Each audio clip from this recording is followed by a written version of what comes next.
सबसे पहले तो अभी अभी आपको बता दें, अंडर 19 वर्ल्ड कप में पाकिस्तान को भारत की टीम ने हरा दिया है। हार हार कर फिर उठते हैं, फिर हारते हैं, फिर आते हैं हारने, लेकिन अब रणछोड़ बन गए हैं। कैसे? T20 वर्ल्ड कप में पाकिस्तान ने भारत के खिलाफ मैच खेलने से इनकार कर दिया है और यह जानकारी खुद पाकिस्तान की सरकार ने दी है। ये देखिए, हम आपको मतलब ये दिखा रहे हैं जो पोस्ट है। आप सोचिए कि क्रिकेट बोर्ड की तरफ से नहीं, ये गवर्नमेंट ऑफ पाकिस्तान की तरफ से पोस्ट है। The government of Islamic Republic of Pakistan decides. इसका मतलब समझाएंगे आपको कि ये ड्रामा कौन सा चल रहा है, ये मुस्लिम बिरादरी वाला कौन सा नया दांव पेच है जिसमें फंसकर पाकिस्तान शायद इस बार क्रिकेट में अपना डेथ वारंट लेकर आगे बढ़ रहा है। हम आपको लिख कर दे रहे हैं, इस बार पाकिस्तान ने खुद अपने हाथों से अपना डेथ वारंट क्रिकेट में लिख लिया है। पाकिस्तान की सरकार ने कहा है कि उसने अपनी क्रिकेट टीम को T20 वर्ल्ड कप में हिस्सा लेने के लिए औपचारिक मंजूरी दे दी है, लेकिन सरकार की तरफ से यह भी कहा गया है कि 15 फरवरी को पाकिस्तान को भारत के खिलाफ जो ग्रुप मैच खेलना है वो उसमें हिस्सा नहीं लेगा। और जानते हैं ये ट्रॉफी चोर पाकिस्तान, ट्रॉफी चोर, आप तो समझ ही रहे होंगे क्यों बोल रहे हैं इनको। हार कर भी ट्रॉफी कौन ले जाता है? मतलब दुनिया में आपको ऐसा एग्जाम्पल नहीं मिलेगा। ये जो ट्रॉफी चोर देश है पाकिस्तान, वो अब भारत को पीठ दिखाकर क्यों भाग रहा है ये भी समझिए। लेकिन ये जो पोस्ट है उसमें वो साफ साफ लिख रहे हैं कि उस मैच में नहीं खेलेंगे जो 15 फरवरी 2026 को इंडिया के खिलाफ होना है। इंडिया के खिलाफ वाला मैच नहीं खेलेंगे। इसका मतलब आप समझ रहे हैं। पूरे क्रिकेट एडमिनिस्ट्रेशन में इस बात को कहने में किसी को कोई संकोच नहीं होना चाहिए कि भारत का दबदबा है और ऐसे में इस हिमाकत की सजा तो उसे मिलेगी। देखिए क्यों कर रहा है ऐसा। हमने शुरुआत ही की अंडर 19 वर्ल्ड कप में, सोचिए अभी अभी हारा है ताजा ताजा। कितनी बार लगातार पिछले कई मैचेस में भारत से हार हार कर इस देश ने अपनी यह स्थिति बना ली है कि पैसे के लिए यह मैच खेलने आता है, जानता है हारेगा, बुरी तरह से पिटेगा, लेकिन पिटने को भी तैयार है ताकि पैसा और आमदनी हो पाए। लेकिन इस बार क्या नई वजह है? वो है बांग्लादेश। बांग्लादेश में अभी 12 फरवरी को चुनाव होने वाले हैं। इन सब पर आपसे चर्चा करेंगे, लेकिन पहले आपको बताते हैं कि वो इंडिया के साथ मैच में जो बैकआउट कर रहा है वो ऐसा इसलिए कर रहा है क्योंकि उसे लगता है कि वो भारत के साथ बिना ग्रुप मैच खेले सुपर 8 में पहुंच सकता है।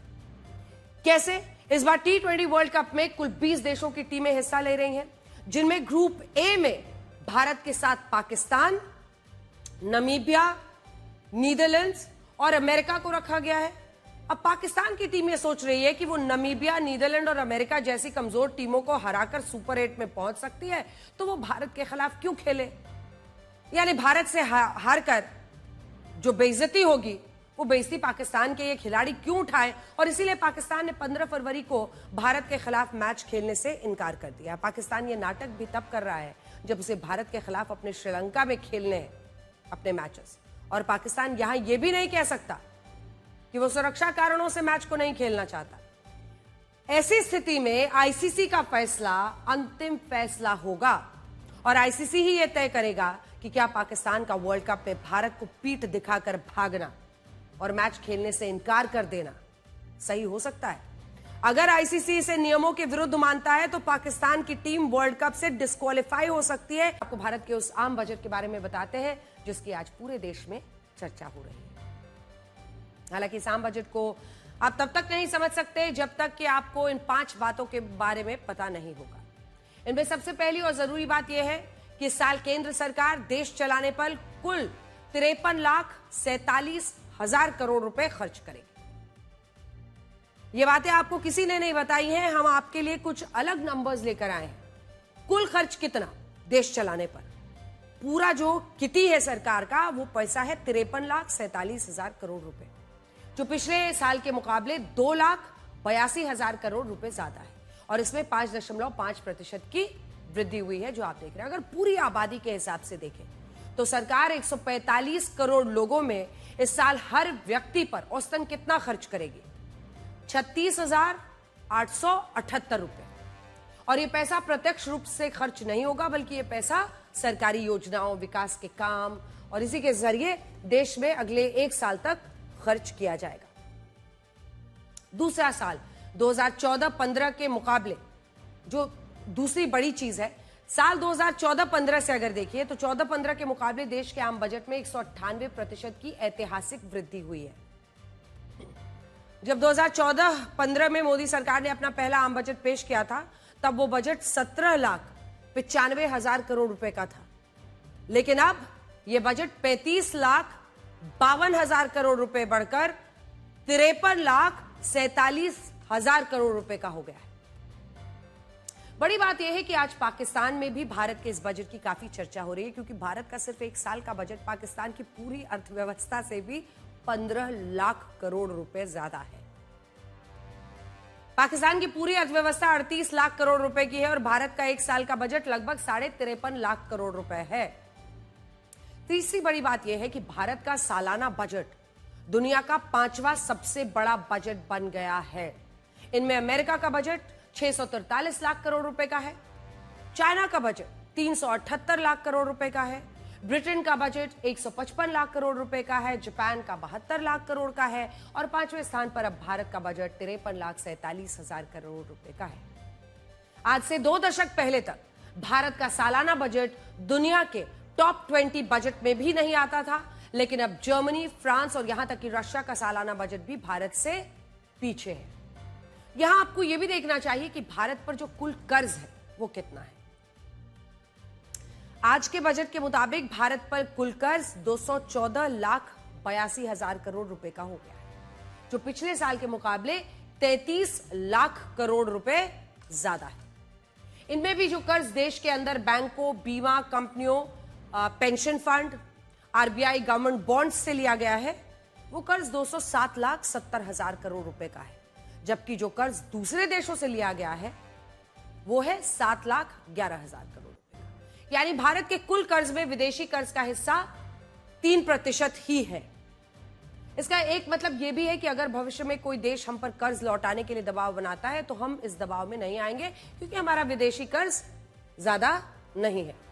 यहां एक और महत्वपूर्ण बात यह है कि भारत का कुल कर्ज हमारी जीडीपी के 55.6% के बराबर है और इस मामले में हमारी स्थिति कई बड़े देशों से बेहतर है। जैसे अमेरिका, उसकी जीडीपी के 121% के बराबर उस पर कर्ज है। जापान पर उसकी जीडीपी के 236% के बराबर कर्ज है और चाइना पर भी उसकी जीडीपी के 88% के बराबर कर्ज है। लेकिन जब बात भारत की आती है तो हमारा कर्ज हमारी जीडीपी के 55.6% के बराबर है और ये बाकी देशों के नजरिए से देखें तो स्थिति बेहतर है। इसी तरह इस बार के बजट में भारत का राजकोषीय घाटा जीडीपी का 4.3% रह सकता है, जो पिछली बार 4.4% था। किसी भी सरकार के लिए राजकोषीय घाटा बहुत मायने रखता है, क्योंकि इसी से यह पता चलता है कि सरकार का खर्चा और उसकी आमदनी में क्या फर्क है। सरकार का जो खर्चा है उसकी आमदनी से कितना ज्यादा है। जैसे इस बजट में सरकार की कुल आमदनी है 36,50,000 करोड़ रुपए, लेकिन सरकार का कुल खर्च है 53,47,000 करोड़ रुपए। और इस तरह सरकार का राजकोषीय घाटा 16,97,000 करोड़ रुपए है। और जानते हैं, अगर सरकार का खर्चा ज्यादा है, आमदनी कम है, तो इस खर्च को पूरा कैसे किया जाएगा। इस घाटे की भरपाई उधार लेकर होगी और सरकार को इस साल के बजट के लिए 16,97,000 करोड़ रुपए उधार लेने पड़ेंगे। इस बजट के बारे में 2 बातें ऐसी हैं जिनकी पूरी दुनिया में चर्चा हो रही है। इनमें पहली बात तो यह है कि भारत ने अपने इस बजट में पड़ोसी देशों को कितना पैसा दिया। दूसरी बड़ी बात यह कि इस आम बजट का 14.7% हिस्सा अब अकेले सेना और हथियारों पर हम खर्च करने वाले हैं और दुनिया इस खर्च को जानकर हिल गई है। सबसे बड़ा सदमा तो उस पाकिस्तान को लगा है जिसके बूट पॉलिश प्रधानमंत्री शहबाज शरीफ और सेना प्रमुख जनरल आसिम मुनीर ये कह रहे हैं कि उन्हें दुनिया में भीख का कटोरा लेकर घूमने में शर्म आती है। मैं आपको बड़ी स्क्रीन पर कुछ नंबर्स दिखाना चाहती हूं। तो ये देखिए, बड़ी स्क्रीन पर जब आप देखेंगे पाकिस्तान को आखिर क्यों परेशानी हो रही है इस रक्षा बजट से, तो बजट में किस देश को कितनी मदद हम दे रहे हैं। सबसे पहले आप देखिए नक्शे पर कि भारत इस बार किस देश को कितनी आर्थिक मदद देने वाला है। इनमें जिन देशों को पिछले साल से ज्यादा आर्थिक मदद मिलने वाली है, उनमें पहले नंबर पर है भूटान। जूम इन कीजिए। भूटान को पिछले साल के मुकाबले 138 करोड़ रुपए ज्यादा मिलेंगे। अफगानिस्तान अफगानिस्तान को पिछली बार के मुकाबले 50 करोड़ रुपए ज्यादा मिलेंगे, नेपाल को भी 100 करोड़ रुपए ज्यादा मिलेंगे, श्रीलंका को भी 100 करोड़ रुपए ज्यादा मिलेंगे, मंगोलिया को 20 करोड़ रुपए ज्यादा मिलेंगे, मॉरिशस को 50 करोड़ ज्यादा मिलेंगे और सेशल्स को 19 करोड़ रुपए ज्यादा मिलेंगे। ये वाला नंबर जो आप देख रहे हैं।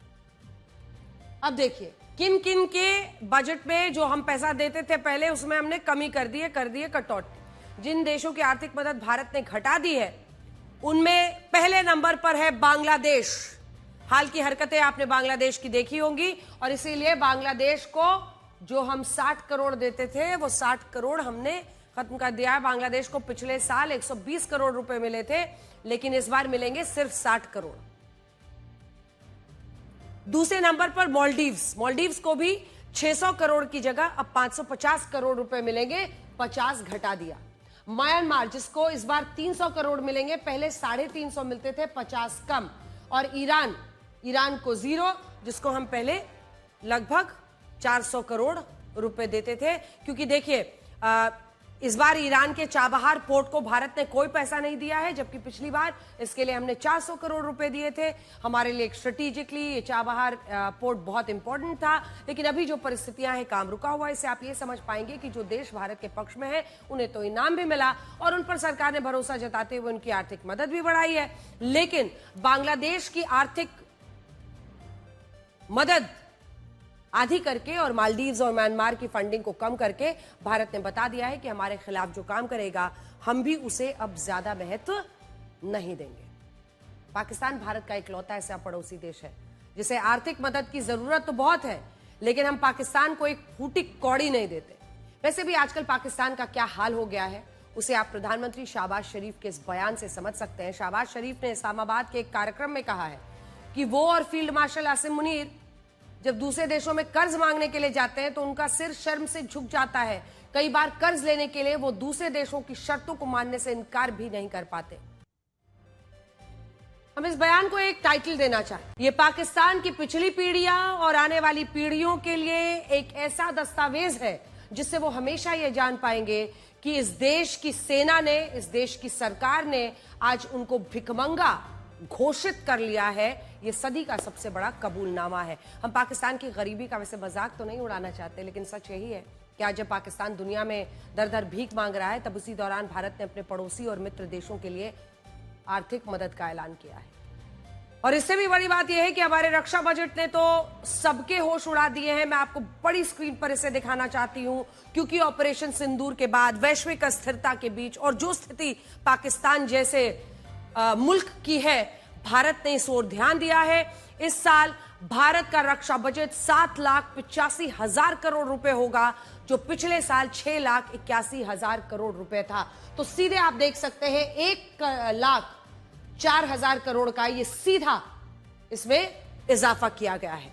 और इस बार भारत अपने कुल बजट का 14.7% हिस्सा अकेले रक्षा बजट पर खर्च कर रहा है, जो हमारी कुल जीडीपी के 109% के बराबर है। इसके अलावा भारत का रक्षा बजट दुनिया का सबसे बड़ा रक्षा बजट बन गया है। अगर आप देखिए इसमें, ये दुनिया का पांचवां सबसे बड़ा रक्षा बजट बन गया है। तो सबसे पहले हम आपको अमेरिका का रक्षा बजट दिखा रहे हैं, जो कि 91.4 लाख करोड़, 91,04,000 करोड़ है। फिर आप देखिए चाइना का बजट जो कि 29 लाख करोड़ है। फिर आइए रशिया का बजट जो कि 13,70,000 करोड़ रुपए है। जर्मनी का बजट जो कि 8,10,000 करोड़ है। और भारत का बजट जो कि 7,85,000 करोड़ है, जर्मनी के काफी करीब आते हुए रक्षा बजट में। और ये Stockholm International Peace Research Institute का डेटा है जो हम आपको इस वक्त दिखा रहे हैं। भारत के इस विशाल रक्षा बजट की कौन सी बात है जो भारत के दुश्मनों को सबसे ज्यादा परेशान करेगी? देखिए, पिछले साल भारत ने अपने खुद के हथियार विकसित करने के लिए R&D रिसर्च एंड डेवलपमेंट पर 14,923 करोड़ रुपए खर्च किए थे। ये देखिए पिछले साल। इसको हमने इस बार क्या किया है? इस बार हमने इसको 17,250 करोड़ कर दिया है। तो इसमें इजाफा है लगभग 3 लाख करोड़ का। आप कह सकते हैं ये अगर 15 के आसपास आप मान लीजिए तो 2-2.5 का। अब यहां पर आप देखिए भारत का जो रक्षा बजट है वो इस नंबर पर पहुंच गया है कि हम 5वें नंबर पर विश्व में पहुंच गए। अब अगर हम R&D पर खर्च कर रहे हैं, अगर हम आत्मनिर्भरता पर खर्च कर रहे हैं, तो ये साफ संकेत है, सीधा मतलब है कि ऑपरेशन सिंदूर के बाद अब भारत अपने मेड इन इंडिया हथियार विकसित करने पर पूरी ताकत झोंक रहा है। हालांकि भारत के सामने अब भी कई चुनौतियां हैं। अगर आप इस चार्ट को देखेंगे तो आपको पता चलेगा कि हमारे रक्षा बजट का लगभग 50% से ज्यादा हिस्सा सैनिकों की तनख्वाह, पूर्व सैनिकों की पेंशन और सिविल संगठन के कामों पर खर्च हो रहा है। ये जो पाई चार्ट हमने आपके लिए बनाया है, इसमें हम आपको दिखाना चाहते हैं कि सबसे ज्यादा जो 50% है वो इन चीजों पर खर्च होता है, जिसमें रक्षा पेंशन शामिल है, जिसमें सैलरी और भत्ता शामिल है, ये मिलाकर। अब ऐसे में 20.17% हिस्सा सेना के रोजमर्रा से जुड़े कामों पर खर्च हो रहा है।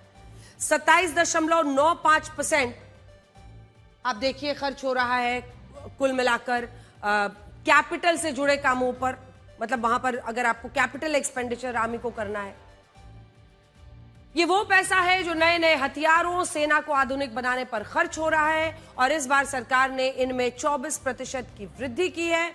लेकिन मौजूदा चुनौतियों को देखते हुए बहुत जरूरी है कि भारत को अपने रक्षा बजट को बड़ा से बड़ा हिस्सा कैपिटल एक्सपेंडिचर के लिए खर्च करें और हम नए नए हथियार खरीदकर सेना को आधुनिक बनाएं। इस बजट में रक्षा क्षेत्र के लिए 7.85 लाख करोड़ रुपए का प्रावधान किया गया है। मैं इसके लिए भी प्रधानमंत्री मोदी जी का हृदय से आभार व्यक्त करता हूं। ऑपरेशन सिंदूर की ऐतिहासिक सफलता के बाद आए इस बजट ने देश की रक्षा व्यवस्था को और मजबूत बनाने के हमारे संकल्प को सुदृढ़ किया है। यह आवंटन पिछले वर्ष की तुलना में 15% से भी अधिक है, यानी इस बार भी केंद्रीय बजट का सबसे बड़ा हिस्सा रक्षा मंत्रालय को मिला है। खैर, एक तरफ सरकार इस बजट को विकसित भारत की दिशा में बड़ा कदम बता रही है, तो वहीं आज दूसरी तरफ इसी बजट के कारण शेयर बाजार में जबरदस्त उथल पुथल मची रही। 6 साल के बाद पहली बार ऐसा हुआ जब बजट के दिन शेयर मार्केट में सबसे बड़ा फॉल हुआ, नुकसान हुआ। आज आम बजट पेश होने के बाद सेंसेक्स में 1000 से ज्यादा पॉइंट्स की गिरावट आई और इस बात पर चर्चा बहुत तेजी से छिड़ गई कि आखिर शेयर बाजार में इतना नेगेटिव सेंटिमेंट क्यों हुआ। सेंसेक्स 1546 अंक गिरकर बंद हुआ, जबकि निफ्टी भी 495 पॉइंट्स नीचे आ गया। इससे सिर्फ आज के दिन शेयर मार्केट में निवेशकों के जानते हैं 11 लाख करोड़ रुपए डूब गए। शेयर बाजार में यह निराशा इसलिए भी देखी गई क्योंकि इस बजट में सरकार ने उस टैक्स को बढ़ा दिया है जो शेयर्स की खरीद और बिक्री लगाया है। इस टैक्स को सिक्योरिटीज ट्रांजैक्शन टैक्स भी कहते हैं, जो फ्यूचर्स एंड ऑप्शंस की ट्रेडिंग पर लागू होता है। इसे शेयर मार्केट में F&O भी कहते हैं, जिसमें भविष्य के हिसाब से शेयर्स की कीमत तय करके उन्हें खरीदा और बेचा जाता है। और इन्हीं शेयर्स पर सरकार पहले 0.02% 0.02% टैक्स लेती थी, लेकिन इसे सरकार ने अब 0.05 कर दिया और इसी बात से शेयर बाजार पूरी तरह हिला हुआ था। डायरेक्टली मार्केट को अफेक्ट करने वाला फैसला था। क्यों हिला हुआ, उसके भी कुछ आंकड़े देख लीजिए। भारत में कुल 43 लाख निवेशक ऐसे हैं जो शेयर मार्केट के फ्यूचर एंड ऑप्शंस में ट्रेडिंग करते हैं और इस फ्यूचर एंड ऑप्शंस का वॉल्यूम कोई छोटा मोटा नहीं है, लगभग 1.5 लाख करोड़ रुपए का है, जिसके कारण इसमें टैक्स की बढ़ोतरी से निवेशकों को झटका लगा। बाद में आयकर विभाग को यह सफाई देनी पड़ी कि यह टैक्स सभी तरह के शेयर्स की खरीद और बिक्री पर नहीं बढ़ाया गया है। यहां बड़ी बात यह है कि भारत का शेयर बाजार उस वक्त निवेशकों को डरा रहा है जब सोने और चांदी की कीमतों में ऐतिहासिक गिरावट दर्ज हुई। 29 जनवरी से 1 फरवरी 10 ग्राम सोना 15% सस्ता हुआ और इसकी कीमतें 1,75,000 से 1,48,000 हो गई, जबकि 1 किलोग्राम चांदी की कीमतों में 30% की गिरावट आई है। और जहां 2 दिन पहले 1 किलोग्राम चांदी 3,79,000 रुपए की थी, वहीं अब ये 2,66,000 रुपए की हो गई है और पूरी दुनिया में सोने चांदी की कीमतें गिरने से हाहाकार मचा हुआ है। निवेशकों का बहुत बड़ा पैसा बिल्कुल हवा में गायब हो गया। सरकार ने इस बजट में ऐलान किया है कि वो एक रेयर अर्थ मैग्नेट्स कॉरिडोर बनाएगी जो ओडिशा, केरल, आंध्र प्रदेश और तमिलनाडु में होगा। रेयर अर्थ मैग्नेट्स या रेयर अर्थ मिनरल्स वो 17 दुर्लभ खनिज होते हैं जो स्मार्टफोन जैसे इलेक्ट्रॉनिक्स से लेकर इलेक्ट्रिक वाहनों और यहां तक कि फाइटर जेट्स के निर्माण में इस्तेमाल होते हैं। आज स्थिति यह है कि दुनिया में रेयर अर्थ मिनरल्स का 70% खनन चाइना में होता है, लेकिन जब प्रोसेसिंग की जाती है तो 90% रेयर अर्थ मिनरल्स चाइना से ही दुनिया में निर्यात होते हैं। दुनिया के जो देश अपने यहां खनन करके रेयर अर्थ मिनरल्स निकाल रहे हैं, वो भी चाइना से ही इनकी प्रोसेसिंग करवाते हैं। और क्योंकि चाइना इस बात को समझता है, इसीलिए वो इन रेयर अर्थ मिनरल्स को अब हथियार की तरह इस्तेमाल कर रहा है। इसको वेपनाइजेशन ऑफ मिनरल्स कहा जा रहा है। चाइना इन खनिजों के नाम पर दुनिया को इसलिए भी ब्लैकमेल कर पाता है क्योंकि अगर दुनिया को ये रेयर अर्थ मिनरल्स ना मिले तो इलेक्ट्रिक गाड़ियां, स्कूटर नहीं बन सकते, मोबाइल फोन, टेलीविजन, इलेक्ट्रॉनिक सामान, फाइटर जेट, युद्धपोत, missile, drone, radar system, MRI machine, सबका निर्माण नहीं हो सकता। अब आप सोचिए, अगर बाजार में मोबाइल फोन ना मिले, इलेक्ट्रॉनिक सामान बनना बंद हो जाए, हथियार, सैन्य उपकरण, एयरक्राफ्ट निर्माण ना हो सके, दुनिया में कैसी स्थिति हो जाएगी, कैसी अस्थिरता आ जाएगी। चाइना अभी यही खतरा दिखाकर सबको डरा रहा है। और हमसे पहले भी कहा है कि हमने आपको कि तेल को लेकर दुनिया में 180 से ज्यादा युद्ध, सैन्य संघर्ष हुए और इनका कारण यही था कि तेल सभी देशों की जरूरत थी। आज इसी तरह रेयर अर्थ मिनरल्स पूरी दुनिया की जरूरत है। पहले के युद्ध तेल पर होते थे, लेकिन अब के युद्ध रेयर अर्थ मिनरल्स पर हो सकते हैं। 90% बाजार पर चाइना का एक छत्र राज है, जिसकी वजह से अब भारत ने अपने बजट में इसका रास्ता खोजा है। अगर ओडिशा, केरल, आंध्र प्रदेश, तमिलनाडु में ये पूरा खनन करके दुर्लभ खनिजों का एक कॉरिडोर बना लेता है तो हमारी बहुत बड़ी जीत होगी और चाइना की ब्लैकमेलिंग से परेशान देश भारत पर न सिर्फ अपना भरोसा जताएंगे, बल्कि दुनिया में भारत की निगोशिएशन पार और बढ़ जाएगी। हमारे देश में अक्सर इस बात को लेकर बहुत विवाद होता है कि सरकार मंदिरों पर ज्यादा ध्यान दे रही है, विकास पर कम पैसा खर्च हो रहा है। लेकिन आज के इस बजट में कैपिटल एक्सपेंडिचर के जो आंकड़े आए हैं वो काफी हैरान करने वाले हैं। कैपिटल एक्सपेंडिचर यानी कैपेक्स सरकार का वो खर्च होता है जिसमें airport, flyover, expressway, hospital, school जैसे विकास के काम किए जाते हैं। और आपको यकीन नहीं होगा कि इस बार के बजट में मोदी सरकार कैपिटल एक्सपेंडिचर 12,20,000 करोड़ रुपए खर्च करने वाला है, जो पिछले साल 11,21,000 करोड़ रुपए था। यानी इनमें 9% की वृद्धि हुई। और ये कोई मामूली बात नहीं है। जब देश में यूपीए की सरकार थी 2013-14 में ढांचागत विकास के कामों पर सरकार का यही खर्च 1.5 लाख करोड़ रुपए से भी कम था। लेकिन सोचिए, आज ये 12,20,000 करोड़ रुपए हो गया है। ये बजट वर्तमान के सपनों को साकार करता है और भारत के उज्जवल भविष्य की नींव को सशक्त करता है। ये बजट 2047 के विकसित भारत की हमारी ऊंची उड़ान का मजबूत आधार है। साथियों, आज भारत जिस रिफॉर्म एक्सप्रेस पर सवार है, इस बजट से उसे नई ऊर्जा, नई गति मिलेगी। जो पाथ ब्रेकिंग रिफॉर्म्स किए गए हैं, वो एस्पिरेशन से भरे हुए भारत के साहसिक, टैलेंटेड युवाओं को उड़ने के लिए खुला आसमान देते हैं। इस बार के बजट में वित्त मंत्री ने कई चीजों पर कस्टम ड्यूटी घटाने की घोषणा की है। अब क्या क्या है असर उन चीजों पर पड़ेगी जो विदेशों से आती हैं, खासतौर पर जैसे दवाइयां, बहुत सारी कैंसर से लेकर क्रिटिकल इलनेसेस की जो दवाइयां हैं वो, रॉ मटेरियल, छोटी छोटी चीजें होंगी जिनका इस्तेमाल मैन्युफैक्चरिंग में किया जाता है, ये सभी सस्ती हो जाएंगी। जैसे बजट में इस बार कैंसर के इलाज में इस्तेमाल होने वाली 17 दवाओं से बेसिक कस्टम ड्यूटी हटा दिया जाए, इसमें दवाएं सस्ती हो जाएंगी। ग्रीन एनर्जी से जुड़ी चीजें भी सस्ती होंगी, जैसे सोलर पैनल और सोलर ग्लास जो है वो सस्ते हो जाएंगे। इसके अलावा लिथियम आयन बैटरी सस्ती हो जाएगी। सोलर पैनल के ऑफ ग्रिड सिस्टम में इनका इस्तेमाल होता है। बैटरी सस्ती होगी तो इसका असर इलेक्ट्रिक व्हीकल्स पर भी पड़ेगा। ईवी गाड़ियां और मोटर बाइक सस्ती हो जाएंगी।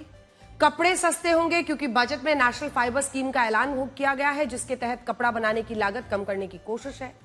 कस्टम ड्यूटी कम होने की वजह से विदेशी जूते या ऐसे जूते जिनमें विदेशी सामान इस्तेमाल होता है वो सस्ते हो जाएंगे। इसका असर चमड़े के सामानों पर पड़ेगा, वो सस्ते होंगे। माइक्रोवेव अवन के कुछ जरूरी पुर्जों पर कस्टम ड्यूटी कम की गई है, उससे अवन सस्ते हो जाएंगे।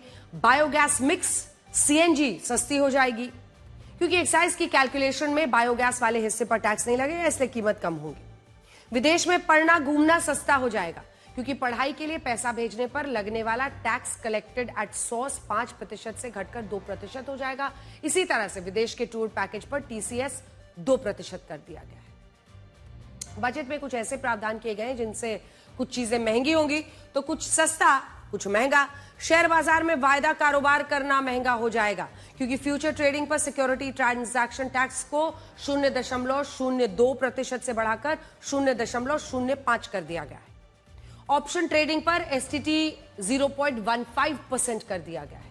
कुछ रसायनों पर बेसिक कस्टम ड्यूटी 7.5% कर दी गई है।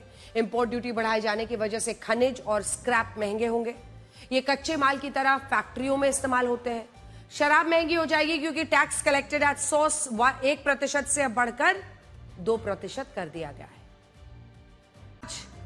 साल 2026 का बजट और अपना रिकॉर्ड बजट निर्मला सीतारमण ने पेश कर दिया है 2026 के लिए बतौर एक महिला वित्त मंत्री। इसी बजट में क्या बड़ा है, क्या फायदा है लोगों के लिए और अर्थव्यवस्था के लिए कितनी सोच रखी गई है, बातचीत करने के लिए हमारे साथ जुड़ रहे हैं केंद्रीय मंत्री, केंद्रीय वाणिज्य मंत्री पीयूष गोयल जी। पीयूष जी, बहुत स्वागत है आपका आज तक पर। मेरा पहला प्रश्न ही आपसे ये होगा पीयूष जी कि रिफॉर्म एक्सप्रेस, आप लोग, कल भी मैंने आपका इंटरव्यू किया था और आपने कहा कि ये रिफॉर्म एक्सप्रेस, हम रिफॉर्म बजट ला रहे हैं। ऐसा कौन सा बिग टिकट रिफॉर्म है? क्योंकि ऐसा लगता है कि अर्थव्यवस्था को एक मोमेंटम के साथ ग्रोथ आगे ले जाने की दिशा में ही बजट दिखाई देता है। अगर रिफॉर्म में आपको पूछूं तो 1, 2, 3 कौन से बड़े रिफॉर्म है? ये जो बजट है, मैं इसको फ्यूचर रेडी भारत का बजट बोलता हूँ। ये भारत को विकसित भारत 2047 बनाने के लिए गति देने वाला बजट है। और अगर आप रिफॉर्म्स की तरफ देखें तो उदाहरण के लिए हम मैन्युफैक्चरिंग सेक्टर को देखें। मैन्युफैक्चरिंग सेक्टर को और कंपेटिटिव बनाने के लिए जिस प्रकार से सोची समझी रणनीति के तहत कि अगर हमें टेक्सटाइल्स है तो आज की हमारी समस्या क्या है, देश भर में टेक्सटाइल फैला हुआ है। एक जगह रुई बनती है, एक जगह यान बनता है, एक जगह फाइबर बनता है, एक जगह कपड़ा तैयार होके उसका गारमेंटिंग होता है, अलग अलग जगह।